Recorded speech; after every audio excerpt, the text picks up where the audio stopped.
கதிர் வெடித்து பிளம்பு விழ, கடல் கொதித்து சூடாற்ற, முழுமை மிகு நிலப்பரப்பில் முதற்பரப்பும் தோன்றிவிட, பதின் மதுரை பெருவழியில் பாண்டியன்கை பார்த்தவளே, உன்னை நான் வணங்குவதும் என்னை நீ வாழ்த்துவதும் அன்னை மகற்கிடையே அழகில்லை என்பதனால் முன்னர் தமிழ் வளர்த்த பெரும் புலவர் வாழியவே. இந்த அற்புதமான நிகழ்ச்சிக்கு வருகை தந்து புத்தகத்தை வெளியிட்டு பெருமை சேர்த்திருக்கிற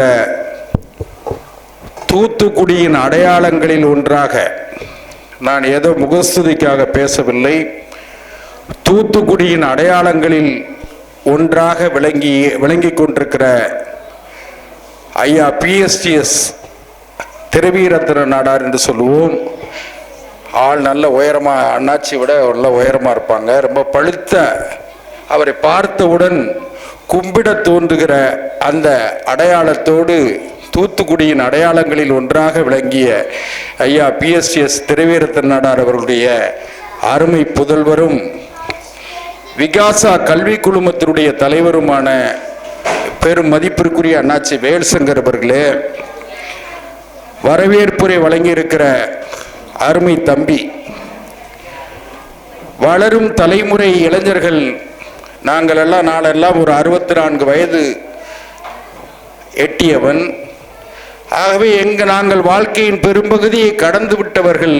ஆனால் அடுத்த தலைமுறை எப்படி இருக்க வேண்டும், அடுத்த தலைமுறை இளைஞர்கள் எப்படி இருக்க வேண்டும் என்பதற்கு நான் ஒரு அடையாளமாக பார்க்கிற, ரொம்ப குறுகிய காலத்திலே பழகியிருந்தாலும் கூட ஒரு அடையாளமாக பார்க்கக்கூடிய தலைச்சிறந்த பண்பாளர், அடக்கத்தின் உருவமாக திகழக்கூடிய தம்பி பால்சன் அவர்களே, அதை போலவே நிகழ்ச்சியை தொகுத்து வழங்குகிற நண்பர் கர்ணன் அவர்களே, அந்தோணி ரூபின்சன் அவர்களே, மரியாதைக்குரிய தமிழரசன் அவர்களே, வில்சன் அவர்களே, நன்றி உரை ஆற்ற இருக்கிற ஜெயகிருஷ்ணா அவர்களே, அதை போலவே இந்த நிகழ்ச்சிக்கு நான் வருவதற்கு காரணமாக இருந்தவர், சொந்தம் சேர சொல்லும் என் சொந்த சகோதரனாகவே நான் என்றைக்கும் கருதக்கூடிய, காவல்துறையில் இருக்கக்கூடிய மிகுந்த மரியாதைக்குரிய மனச்சாட்சி உள்ள மனிதர்களில் ஒருவராக நான் கருதக்கூடிய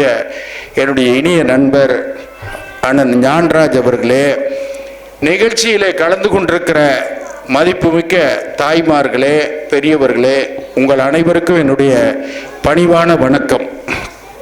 இதில் நான் எத்தனையோ மேடைகளிலே பேசுகிற வாய்ப்பை பெற்றவன், லட்சக்கணக்கான மக்கள் திரண்டிருக்கிற கூட்டங்களிலே, மாநாடுகளிலே உரையாற்றி இருக்கிறேன். ஆனால் நான் பெருமையோடு சொல்வேன், அங்கே எல்லாம் பேசி நான் என்னை அடையாளப்படுத்திக் கொள்வதை விட, எண்ணிக்கையில் குறைவானவர்களாக இருந்தாலும் எண்ணங்களில் உயர்வாக இருக்கிற உங்கள் மத்தியிலே உரையாற்றுவது எனக்கு கிடைத்திருக்கிற மிகப்பெரிய வாய்ப்பாக நான் கருதுகிறேன். காரணம், திருநீர் அணியாத இந்துவாக, சிலுவை அணியாத கிறிஸ்தவனாக, குல்லா அணியாத இஸ்லாமியனாக என்று இதில் மதத்தை பற்றி, மதம் இல்லாத, அதாவது ஒன்றே குலம் ஒருவனே தேவன் என்கிற உயர்ந்த தத்துவத்தை மானுடம் இன்றைக்கு சிதைந்து கொண்டிருக்கிறது. எனது பெருமதிப்பிற்குரிய அண்ணாச்சி அவர்கள் கூட சொன்னார்கள், இன்றைக்கு ஆன்மீகம் விலை பேசிக் கொண்டிருக்கிற காலம், வியாபாரம் செய்து கொண்டிருக்கிற காலத்தில் நீங்கள் மதத்தை தாண்டி மனிதனுக்குள் ஆன்மீகத்தை தேடுகிற ஒரு முயற்சியிலே இந்த அமைப்பு, மனுஜோதி ஆசிரமம், இந்த அமைப்பு நடக்கிறது என்பது எனக்கு ஒரு ஆச்சரியமான செய்தி. அண்ணன் ஞான்ராஜ் அவர்கள் என்னை அழைக்கிற பொழுது இதை பற்றியெல்லாம் எனக்கு பெரிய அளவில் என்னுடைய கவனத்திற்கு வராததால் தெரியல. ஆனால் இப்பொழுது நாம் புரிந்து கொள்கிறோம், இது ஒன்றே குலம் ஒருவனே தேவன், யாதும் ஊரே யாவரும் கேளீர் என்ற அந்த கணியன் பூங்குன்றனாருடைய வார்த்தையும், இதையெல்லாம் உள்வாங்கி நீங்கள் நடத்துகிற இந்த அமைப்பு மிகச் சிறப்பாக வர வேண்டும். இதில் ஒரு 5 தொகுப்பாக 5 பகுதியை மாத்திரம் திருக்குறளில் இருக்கிற 5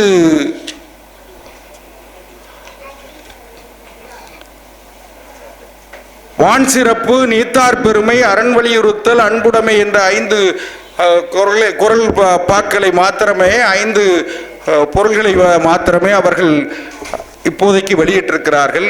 எதிர்காலத்திலே தொடர்ந்து வெளியிடுவார்கள் என்று நாங்கள் நம்புவோம். ஆனால் இப்போ என்னன்னு கேட்டிங்கன்னா, குணம் என்னும் குன்றேறி நின்றார் வெகுளி கணமையும் காத்தல் எறிது. இதில்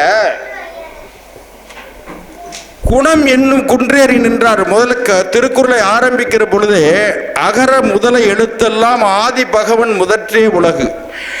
ஆதி பகவன் யார்? நம்மை தோற்றுவித்த ஒருவர். அது கிறிஸ்தவத்திலே சொல்கிறவர்கள் ஆதாம் ஏவாளை சொல்வார்கள். கடவுள் இறைவன் ஆண்ட இந்து மதத்தை பின்பற்றக்கூடியவர்கள் அவர்கள் ஒரு வழிமுறையை சொல்கிறார்கள். இஸ்லாத்தை பின்பற்றக்கூடியவர்கள் ஒரு வழிமுறையை சொல்கிறார்கள். ஆனால் எல்லா மதமும் மனித நேயத்தை பின்பற்றுங்கள் என்றுதான் சொல்கிறதே தவிர எந்த மதமும் என்னை தூக்கி வைத்து கொண்டாடி கொண்டு என்னை பின்பற்ற வேண்டும், நான் செய்கிற மத வியாபாரத்திற்கு நீங்கள் பயன்பட வேண்டும் என்று எந்த மதமும் சொல்லவில்லை. எல்லா மதமுமே அறத்தை போதிக்கிறது. ஆண்டவர் இயேசுநாதரை பற்றி பேசுகிற பொழுது நீங்கள் எல்லாம் இயேசு வழியிலே வந்த அந்த லகரியை ஐயா லகரியை அவர்களை வந்து லகரி கிருஷ்ணா அவர்களை பின்பற்றக்கூடியவர்கள் என்பதாலே சொல்கிறேன்.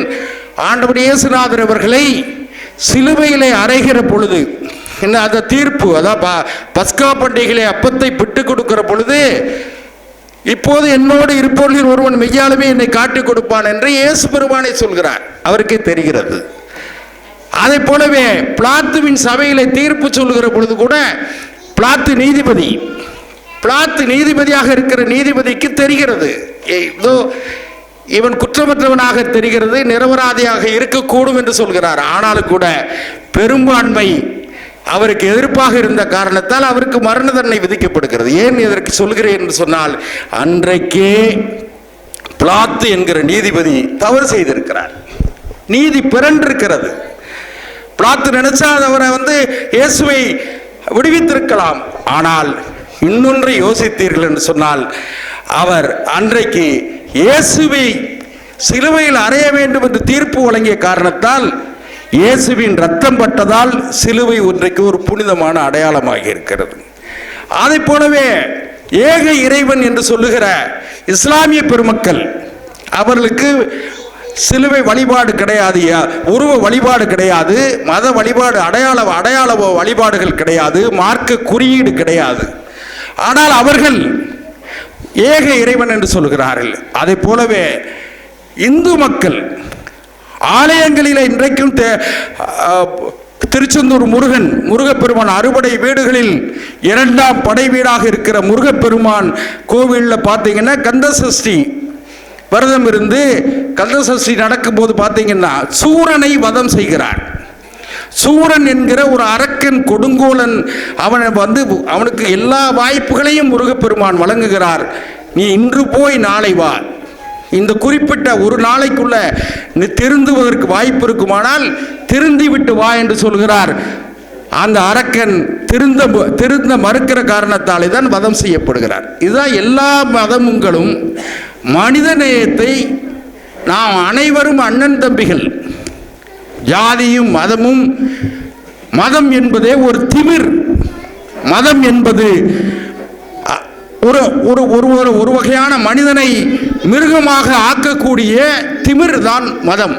ஆகவே அந்த மதத்தை நாம் தவிர்த்து விட்டு நாம் எல்லோரும் ஒன்றே குலம் ஒருவனே தேவன், அன்பிற்கும் உண்டோ அடைக்கும் தாள் என்று சொன்னார் வள்ளுவர். அன்பிற்கு இடையானது எதுவுமே இல்லை. ஏன்னா எங்களுக்கெல்லாம் புதுசு, இதை பார்க்கும்போது ரொம்ப ஆச்சரியமா இருக்கு.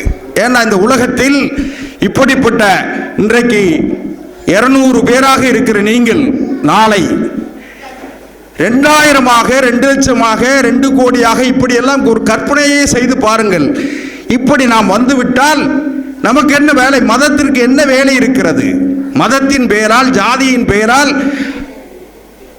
பிழைப்பு நடத்துகிறவர்கள், அரசியல் நடத்துகிறவர்கள். நான் எந்த கட்சியையும் நாம் மையப்படுத்தி பேசவில்லை, அது அவசியமும் இல்லை.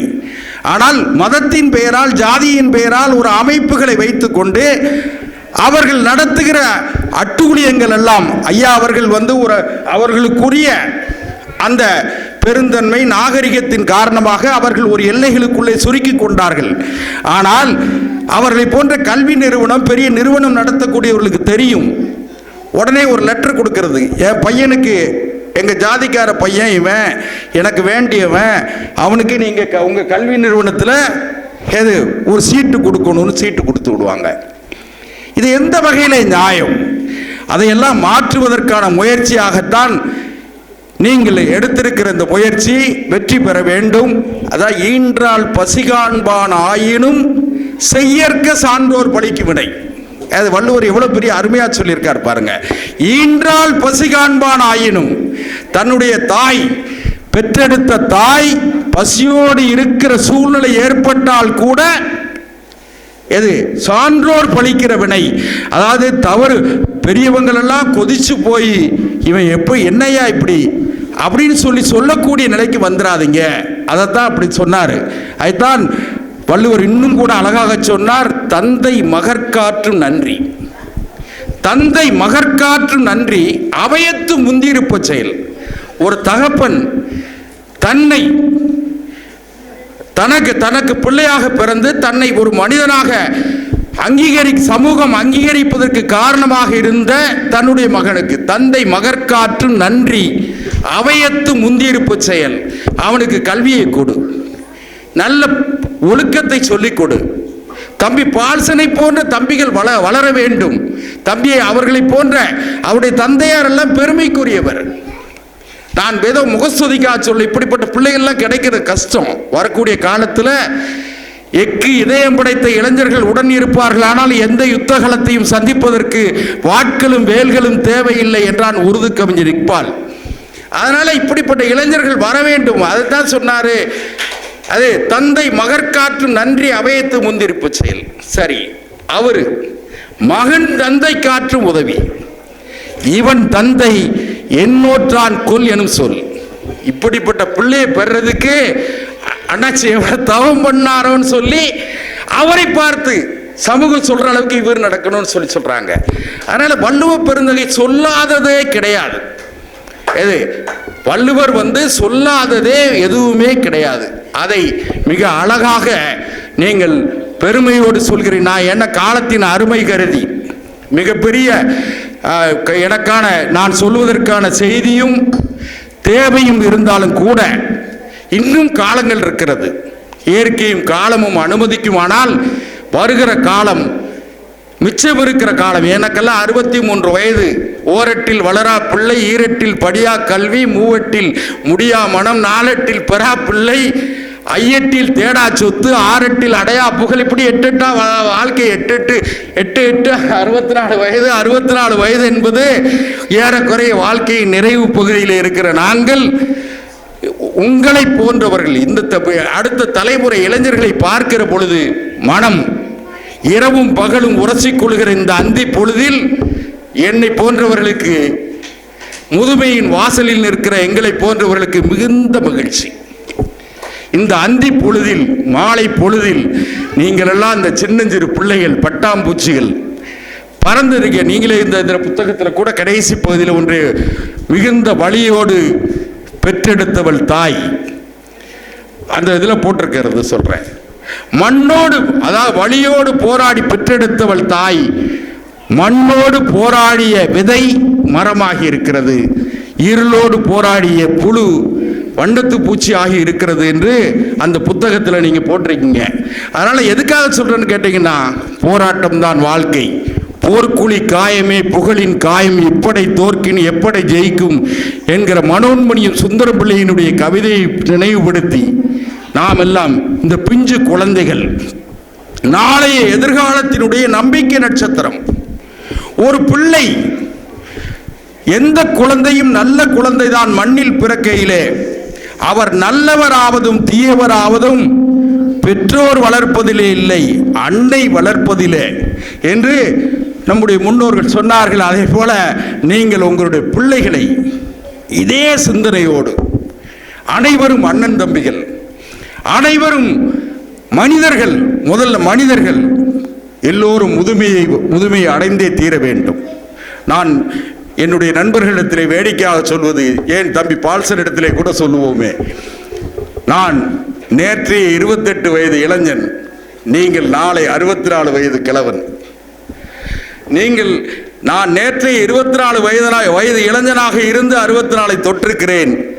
நீங்கள் 24 வயது இளைஞனாக இருக்கிற நீங்கள் நாளை 64 வயதை நோக்கி உங்கள் பயணத்தை நடத்துகிறீர்கள். நீங்கள் 64 தொடுகிற பொழுது நிச்சயமாக இந்த உலகத்தில் இன்னும் கூட ஜாதியும் மதமும் வெறுப்பும் குறையட்டும், அன்பு நிலைக்கட்டும், தர்மம் நிலைக்கட்டும் என்று கூறி, வெட்டட்டும் கூர்வாட்கள் பகையை நோக்கி, வெடிக்கட்டும் அதிர்வேட்டு போர் முழக்கம், எட்டட்டும் நெடுவான ஈட்டி கூட்டம், இல்லை எதிரிகளின் மார்புக்குள் குடியேறட்டும், கட்டட்டும் மூட்டைதனை, நம்முடைய ஜாதி மதம் என்கிற பெயரால் நடக்கிற கொடுமைகள் எல்லாம் கட்டட்டும் மூட்டைதனை, நீங்கள் நினைக்கிற சமாதானமும் சமத்துவமும் ஒன்றே குலம் ஒருவனே தேவன் என்கிற அறமும் நிலைத்து வாழட்டும் என்று கூறி, இந்த நெஞ்சில் நிலை பெற்று இருக்கிற இந்த வாய்ப்பை வழங்கிய அண்ணன் ஞானராஜ் அவர்களுக்கும் தம்பி பால்சன் உள்ளிட்ட அந்த மனுஜோதி ஆசிரமத்தினுடைய நிர்வாகிகள் அனைவருக்கும் என்னுடைய தாழ் பணிந்து வணக்கத்தை தெரிவித்து விடைபெறுகிறேன். வணக்கம்.